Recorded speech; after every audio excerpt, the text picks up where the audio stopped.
اس بات کا مذاکرہ کرنا ہے کہ کیسے ہماری زندگی سے لے کے ہمارے گھر والوں کی زندگی میں سب سے مقدم ذات کون ہے۔ میری زندگی سے لے کے میرے گھر والوں کی، بستی والوں کی، اور سارے عالم میں دین اور دین کی محنت والے اعمال کیسے زندہ ہو جائیں، کیونکہ اللہ رب العالمین نے ایمان دیا ہے تو ساتھ میں کیا دیا ہے؟ ایمان کی محنت بھی دی۔ دین دیا ہے تو دین کی محنت بھی دی ہے۔ اسے بھائی بتانے رہے تھے کہ جب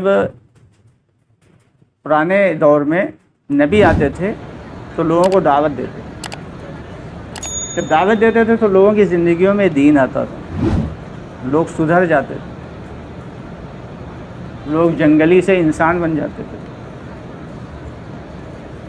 اور جب نبی اپنے مقررہ وقت پہ چلے جاتے تھے، وصال ہو جاتا تھا، تو دھیرے دھیرے کر کے دعوت جو تھی فوراً ختم ہو جاتی، کیونکہ دعوت علاوہ نبی کے کوئی دے نہیں سکتا تھا۔ اور جب نبی گئے تو دعوت گئی، جب دعوت گئی تو لوگوں کی زندگی میں پھر دھیرے دھیرے دھیرے دھیرے بگاڑ آنا شروع ہو جاتا، تو اللہ تعالیٰ پھر کوئی دوسرا نبی یا رسول پیغمبر بھیج دیا۔ اب اس نے لوگوں پہ دلوں پہ محنت کی اور لوگوں کو دعوت دی۔ اب جب دعوت آئی تو دعوت کی خاصیت یہ ہے کہ جب دعوت چلتی ہے تو دو چیزیں ہوتی ہیں۔ کتنی چیزیں ہوتی ہیں بھائی؟ دو فائدے ملتے ہیں دعوت سے۔ ایک تو یہ ہے کہ اپنا جو اندر والا فائدہ ہے وہ ایمان بڑھتا ہے، اور باہر کا فائدہ کیا ہوتا ہے کہ ماحول بنتا ہے۔ جب دعوت ہوگی تو کیا ہوگا بھائی؟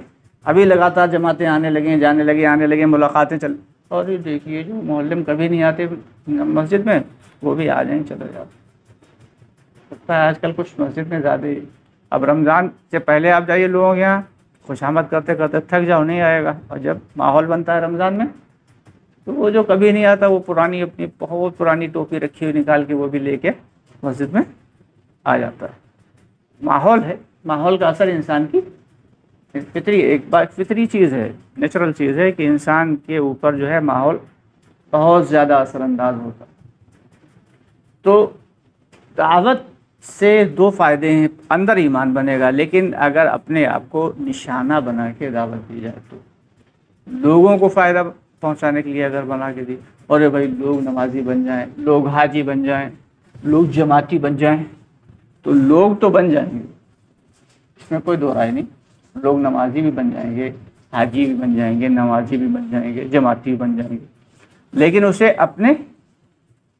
سے اپنے آپ کو کوئی فائدہ نہیں ہوگا۔ اسی لیے حضرت یوسف رحمۃ اللہ علیہ فرمایا کرتے تھے کہ دوسرے کو نشانہ بنا کر اگر کوئی دعوت دے رہا ہے تو وہ ایسا ہے گویا کہ اندھے کے ہاتھ میں چراغ، جیسے اندھے کے ہاتھ میں چراغ، کہ اس چراغ سے دوسرے لوگ تو فائدہ اٹھا سکتے ہیں، لیکن اس چراغ سے کیوں بھائی نہیں اٹھایا جا سکتا، تو اندھا ہے، کیوں بھائی ملے گا کچھ؟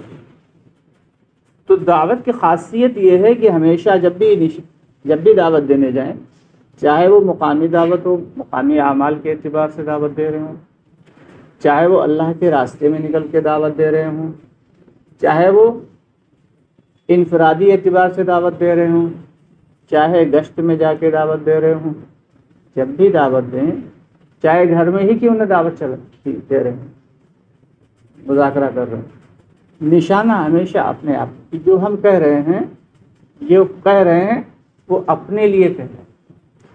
وہاں مہاراشٹر میں ہوتا وقت لگ رہا تھا تو اورنگ آباد غالباً میں، تو وہاں پہ دیکھا ایک ساتھی تھے وہیں کی، بہت پرانے ایک دم جڑیل ساتھی، ملاقات کے لیے لے گئے تو کچھ دیر ہم لوگوں نے بات کی، پھر انہوں نے بات کرنا شروع کیا، جو بات کر رہے تھے تو جو بات جس کو دعوت دے رہے تھے بار بار یہ کہے جائیں اپنے آپ سے، بار بار اس سے دعوت بھی دیے جا رہے کہ بھائی جو کہہ رہے ہیں یہ ہم اپنے لیے کہہ رہے ہیں، بھائی جو کہہ رہے ہیں یہ ہم اپنے لیے کہہ رہے ہیں، اور اپنے آپ کو یاد دلا رہے تھے کہ جو ہم کہہ رہے ہیں یہ تمہیں فائدہ ہو جائے ایک الگ بات ہے، لیکن کہے یہ ہم کس کے لیے رہے ہیں؟ تو شیطان کو جب اللہ تعالیٰ نے مردود کیا اور لعنت کا طوق اس کے گلے میں ڈال دیا، کیونکہ اس نے اللہ کا کیا نہیں مانا تھا؟ ایک حکم نہیں مانا تھا، جبکہ فرشتوں کا سردار رہا، فرشتوں کا معلم رہا، فرشتوں کو تعلیم دیا کرتا تھا، اور اللہ نے اسے اتنا علم دیا تھا اور اتنے زمین اور آسمان کا کوئی حصہ ایسا باقی نہیں بچا جس جگہ اس نے سجدہ نہ کیا ہو۔ اتنا دیندار، اتنا نیک پرہیزگار، یہ الگ الگ آسمانوں پہ اس کے الگ الگ نام رکھ دیے۔ 7ویں آسمان پہ جا کے اس کا نام رکھا گیا عزازیل۔ تو پھر اللہ رب العالمین کے حکم سے ہی جو کچھ ہوتا ہے اللہ کو معلوم ہے کہ ہونا کیا ہے، وہ ہو کیا چکا ہے، اور ہوگا کیا، اللہ کو سب علم ہے۔ وہ اللہ کی منشا تھی۔ ایک دن فرشتے بیٹھے ہوئے انہیں درس دے رہا، عزازیل جو ہے 7ویں آسمان پہ فرشتے بیٹھے ہوئے ان کو درس دے رہا اور ان کو تعلیم، اللہ کی تعریف بیان کر رہا ہے۔ پھر کہنے لگا کہ ایک پتلا جو دیکھ رہے ہو رکھا ہوا ہے، کہاں وہ پڑا ہے پتلا؟ فرشتے بولے وہ مٹی کا پتلا پڑا ہے۔ کیا جانتے ہو اس پتلے کی وجہ سے ایک بڑا عجیب معاملہ آئے گا، تم میں سے کسی کے گلے میں لعنت کا طوق پڑے گا۔ کیا کہا اس نے؟ تم میں سے، یہ نہیں کہا۔ اچھا، عام طور سے دیکھا جائے تو جماعت والے کیا کہتے ہیں؟ ہم میں سے کہتے ہیں۔ یہی سکھایا جاتا ہے بھائی دیکھو، اگر ہم نماز نہیں پڑھیں گے، حالانکہ ہم تو پڑھ رہے ہیں، اللہ جانتا ہے، ہم نماز نہیں پڑھیں گے تو اللہ میں یہ، تم نماز نہیں پڑھو گے تمہیں یہ غلط ہو جاتا ہے، ہم نماز نہیں پڑھیں گے تو اس لیے اسی لیے جماعت والوں کو آتا ہے ہمیشہ جو بھی کہو اپنے آپ سے کہو، دوسرے سے مت کہو، دوسرا تو خود بخود شامل ہو ہی جائے گا۔ تو جو عزازیل نے کیا کہا؟ تم میں سے ایک شخص ایسا، اپنے علم کے اعتبار سے اللہ نے اسے علم اتنا زیادہ دے دیا تھا، اس نے کہا کہ تم میں سے ایک شخص ایسا ہے جس کے گلے میں اللہ کا لعنت کا طوق پڑے گا۔ خیر سارے کے سارے فرشتے ڈر گئے، بھائی ہم میں سے واللہ عالم کیا مسئلہ، اللہ کی مرضی اللہ ہی جانے، سب ڈر گئے، اللہ سے توبہ استغفار کرنے لگے، لیکن یہ تو اپنے علم کے الزام میں تھا۔ لیکن اللہ کا معاملہ کیا ہوا؟ ٹھیک اس کے الٹا ہوا، یہ عزازیل کے ہی گلے میں لعنت کا طوق ڈالا گیا۔ خیر جب لعنت کا طوق پڑ گیا تب یہ، چونکہ گھمنڈی تو بہت زیادہ تھا، گھمنڈ کا مطلب یہ ہوتا ہے کہ یہ آگ سے بنا ہوا تھا، جناتوں کی نسل سے تھا، تو ان لوگوں کے اندر تھوڑا سا گھمنڈ زیادہ ہوتا ہے کہ ہم ان کا ماننا یہ ہوتا ہے کہ آگ ہمیشہ اوپر کی طرف چلتی ہے، آگ جو ہے اوپر کی طرف چلتی ہے، تو اس لیے ہم زیادہ اونچے ہیں، ہم اعلیٰ ہیں، عرفہ ہیں۔ خاک جو ہے اگر اس کو ڈالو تو وہ نیچے کی طرف جاتی ہے۔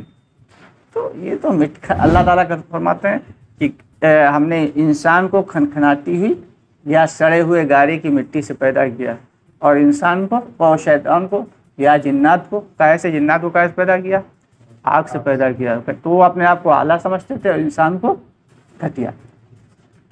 تو اس جگہ اس نے کہ اے اللہ رب العالمین، تو نے ہمیں یہ آدم کی وجہ سے دے تو دیا ہے لعنت کا طوق، کوئی بات نہیں، لیکن ہم اسے بہکائیں گے۔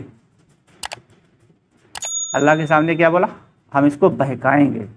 اللہ تعالیٰ نے کہا کوئی بات نہیں، جا تو بہکا جا گی، تیری جتنی اوقات ہے تو بہکا لینا، میری رحمت کی قسم، یہ زمین سے لے کے آسمان تک بھی اگر میرا بندہ گناہ کر دے گا، گناہوں سے بھر دے، کیا بھر سکتا ہے؟ کیوں بھائی، کتنے گناہ کر لو، زمین سے سورج تک نہیں بھر پاؤ گے، آسمان تو بہت دور کی بات ہے۔ بھر سکتا کیا؟ نہیں بھر سکتا۔ لیکن اللہ کی رحمت اور اللہ کا کرم یہ ہے کہ اللہ نے کیا کہا کہ میرا بندہ زمین سے آسمان تک بھی اگر گناہوں سے بھر دے اور ایک مرتبہ سچے دل سے توبہ کر لے تو میں اس کو معاف کر دوں گا۔